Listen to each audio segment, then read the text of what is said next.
안녕하세요. 저는 40대 초반에 아직 결혼을 안 하고 있는 싱글남입니다. 겉보기에는 상당히 동안이라 30대 초반이라는 소리도 종종 듣곤 하는데요. 그냥 딱히 결혼을 안 하는 이유는 없고 그냥 혼자가 편해서 이렇게 살다 보니까 지금까지 왔네요. 이런저런 다양한 여자들을 만나보면서 나름대로 여자 만나는 노하우가 생겼지만 한 가지 로망을 이루지 못해서 답답했었는데요.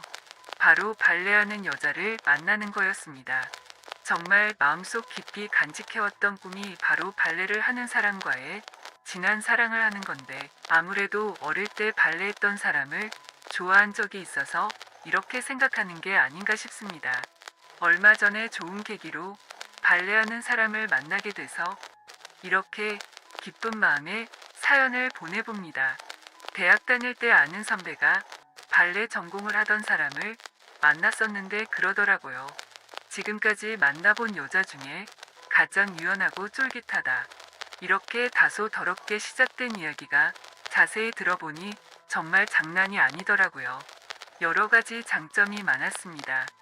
이 얘기를 들으면서 어릴 때 제가 좋아했던 가연이라는 친구가 생각이 나더군요.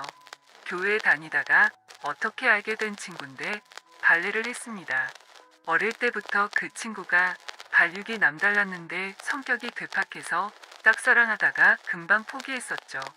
그 가연이라는 친구가 생각이 나면서 어렴풋이 어린 시절이 생각나던 찰나에 이왕 이렇게 된 거 한번 연락이나 해보자 싶어서 몇 년 만에 연락을 했습니다. 한국에 없다고 하더라고요.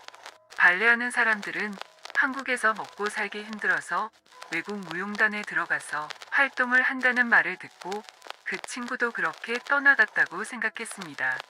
최근에 또 한 번 친구들과 술 마시다가 발레하는 여자 이야기가 나와서 저도 더 늦기 전에 반드시 발레 전공하는 사람을 꼭 만나보고 싶다는 로망을 이뤄야겠다는 생각이 들었습니다. 근데 크게 발레 전공하는 사람이랑 접점이 없었고 제 주변에도 만나는 사람이 없었어요. 그리고 그 형한테 소개를 부탁하려고 했는데 이미 오래전에 헤어졌다는 말을 듣고는 소개 부탁도 못했습니다. 이제 와서 그 형한테 그런 걸로 연락하는 건 너무 예의가 아닌 것 같았습니다. 그래서 그냥저냥 즐기듯이 살고 있었는데 어느 날 회사에서 평소에도 친하게 지내는 후배놈 한 명이 얼마 전 술 먹으면서 만난 여자가 있는데 무용을 하는 사람들이라고 하더라고요. 그래서 그 친구랑 친하게 지내고 있다면서 저한테 자랑을 하는 겁니다. 저는 얘기를 듣고 바로 나도 좀 소개시켜달라고 했습니다.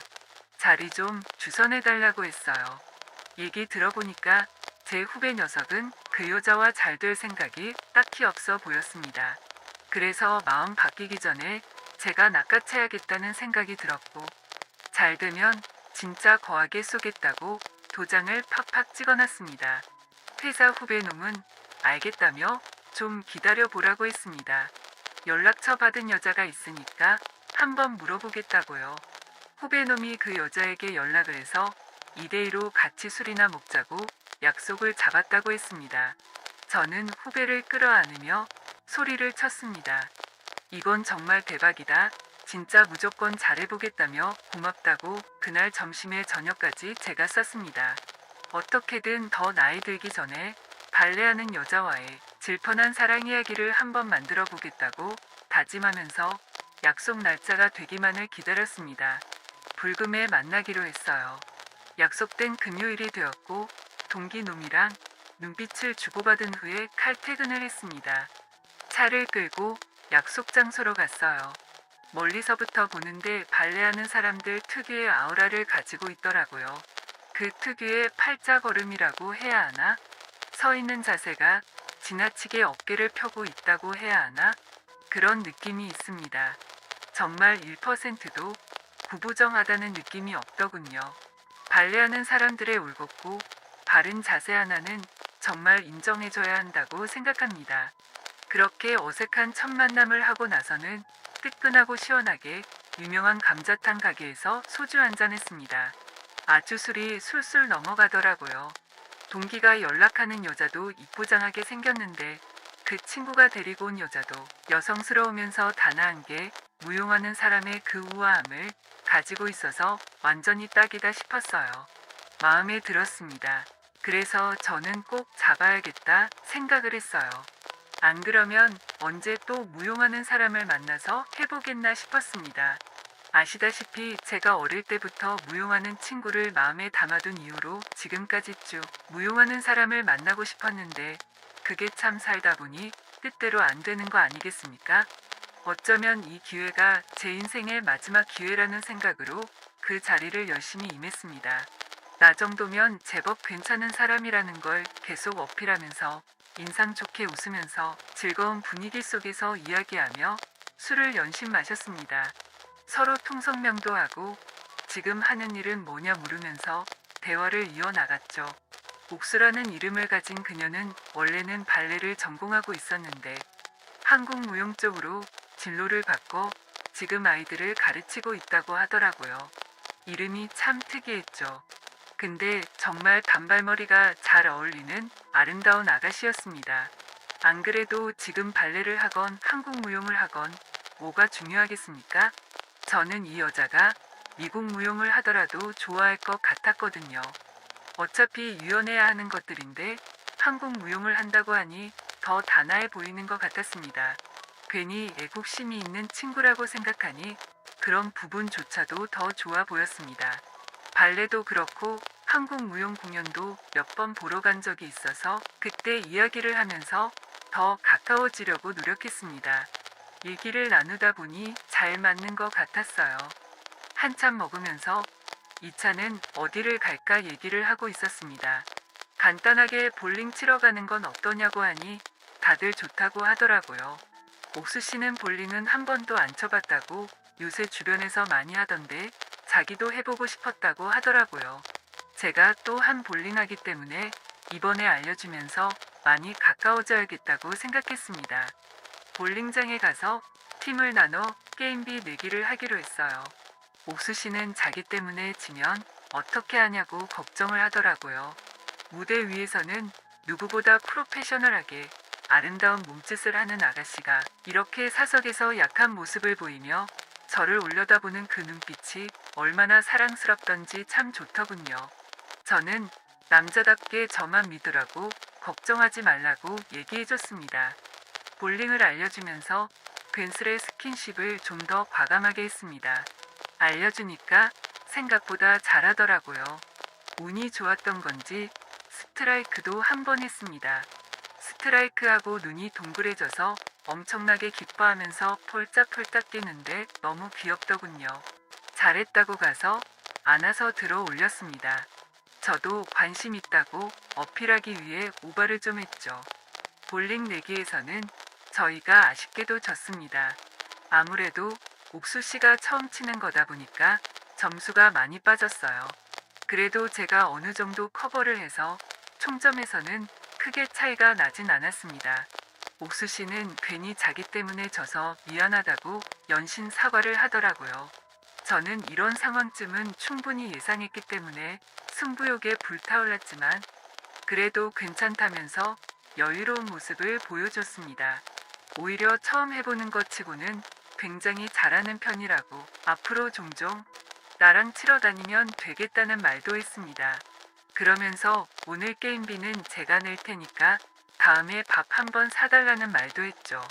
그렇게 첫 만남은 기분 좋게 끝났습니다. 연락처도 교환했고 서로 호감도도 높은 게 느껴졌어요. 이대로 잘해보면 되겠다 싶었습니다. 술을 먹었기 때문에 대리기사를 불러서 옥수 씨 먼저 집에 데려다주고 저도 집에 갔습니다. 집에 도착하니 연락이 와 있더라고요. 집에는 잘 도착하셨어요? 저는 덕분에 편하게 왔어요. 내일 주말인데 혹시 저녁에 시간 괜찮으시면 제가 사드리기로 했던 밥 내일 살게요. 라고 문자가 와 있는 것이었습니다.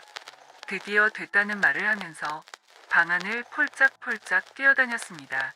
그렇게 신나는 마음으로 힘껏 샤워를 하고는 내일 만남을 기약하고 잠이 들었어요. 저는 너무 설렜습니다. 어떻게 하면 내일 잘해볼 수 있을까 생각했어요. 주말이라 늦잠을 자고 일어나서 집 정리를 좀 하고 간단하게 밥도 챙겨 먹고 헬스장 가서 운동하고 집에 와서 씻고 나갈 준비를 했습니다. 혹시 몰라서 이날은 샤워를 평소의 2배 정도로 길게 한 것 같습니다. 뭐 그럴 일 없겠지만 혹시나 하는 그런 마음 있지 않습니까? 괜히 머리 손질하는데도 더 신경을 쓰게 되고 옷 스타일에도 신경을 쓰게 되더라고요. 나갈 준비를 하고 연락을 남겨놨어요. 지금 출발한다고요. 집 앞으로 데리러 가겠다고 해놨습니다. 집 앞으로 가니 그녀가 나와 있더라고요. 멀리서 본 그녀도 한껏 꾸미고 나왔다는 걸 느낄 수 있을 만큼 아름다운 모습이었습니다. 처음 만날 때보다 화장도 좀 더 진한 것 같았고요. 그렇게 바로 식사를 했습니다. 근처에 유명한 부대찌개 집이 있는데 밥을 먹으면서도 많은 얘기를 나눴어요. 본인은 어떤 식사 취향을 가지고 있다. 본인은 평소에 어떤 취미를 가지고 있다. 이런 이야기들이었습니다. 밥 먹으면서 하기 좋은 수준으로 가볍게 이야기를 나누고는 자리를 옮겼습니다. 부대찌개 집을 나와서 미리 검색해둔 유명한 카페를 가서 커피 한잔하면서 솔직하게 물어봤습니다. 옥수 씨는 저를 어떻게 생각하냐고요. 그러더니 약간은 몸이 건조하게 좋은 사람 같다고 말하더군요. 그래서 저는 좀 더 직진을 했습니다. 옥수 씨가 마음에 들고 앞으로 잘해보고 싶은데 어떻게 하면 되는지 물어봤습니다. 그러자 그녀는 기타를 치면서 노래를 부르는 사람을 좋아한다고 하더군요. 저는 장난처럼 다음 주부터 바로 기타 학원에 등록해야겠다는 농담을 했습니다. 사실 장난처럼 말하긴 했는데 정말 지금까지 기타 학원을 다니고 있습니다. 옥수 씨가 저를 마음에 들어하는 것보다 제가 옥수 씨를 더 많이 좋아하는 것 같으니까 제가 더 노력해서 저를 만나고 싶은 사람이 되도록 해야겠다는 말을 하자 그녀는 그렇게 괜찮은 멘트를 어디서 배웠냐며 몸이 건조했던 그녀의 대답이 점점 저에게 마음이 열려가고 있다는 걸 느꼈습니다. 다음 만남에서는 영화도 보고 술도 한잔 하자면서 그녀의 집까지 데려다주며 마무리를 지었습니다. 이날도 분위기 좋게 시간을 보냈습니다. 다음에 영화를 보고 술 먹으면서 끝장을 봐야겠다 싶었어요. 그녀가 스케줄이 바빠서 금요일 영화를 보기로 했습니다. 영화를 보고 나서 술 한잔 하러 갔어요. 로맨스 영화를 보고 난 후라 마음이 몽글몽글하더라고요. 저도 이런데 여자는 더 마음이 설레고 몽글하겠죠. 이 분위기를 누려야겠다 싶었습니다. 간단하게 안주 먹으면서 술을 마셨어요. 평소보다 술을 많이 마셨습니다. 그러면서 우리 술도 깰 겸 잠깐 걷는 거 어떻냐며 우리는 손도 안 잡고 그 긴 거리를 걸었습니다. 이러다가 한적한 어느 골목길에서 늙어 죽을 거라는 멍청한 이야기를 나누면서 오래도 걸었네요. 점점 더 어두운 골목에 들어갔을 때 저는 정식으로 만나보자고 이야기했습니다. 저는 옥수 씨가 정말 마음에 든다.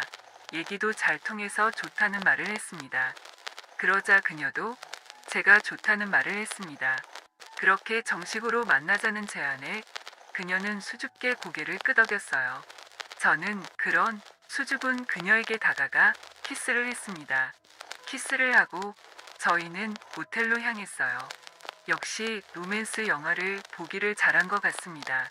모텔에 들어서서 조심스럽게 다시 키스를 하고 그녀를 안았습니다. 역시 발레를 해서 그런지 다리가 쫙 찢어지더라고요. 굉장히 유연했어요. 전혀 힘이 들어가지 않았는데도 자동문처럼 그녀의 다리가 하늘을 향해 쫙 열렸습니다. 저는 정말 좋았습니다. 오랜 로망이 이루어지는 순간이었어요. 굉장히 황홀했습니다. 그녀와 뜨거운 밤을 보내고 나서 저는 더 절실히 깨달았어요. 이 여자를 정말 진심으로 잡아야겠다. 정말 평생을 함께하면 더할 나위 없이 행복하겠다 싶었습니다.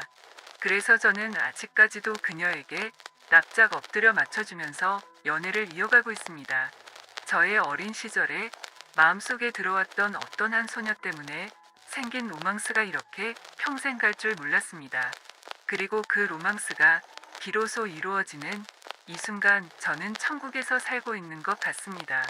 여러분도 마음속에 이런 로망 하나씩은 있지 않습니까? 저는 조만간 옥수 씨에게 정식으로 프러포즈를 할 생각입니다. 제 오랜 로망이 완벽하게 이루어지겠네요. 이 여자를 평생 사랑하면서 살아가야겠습니다.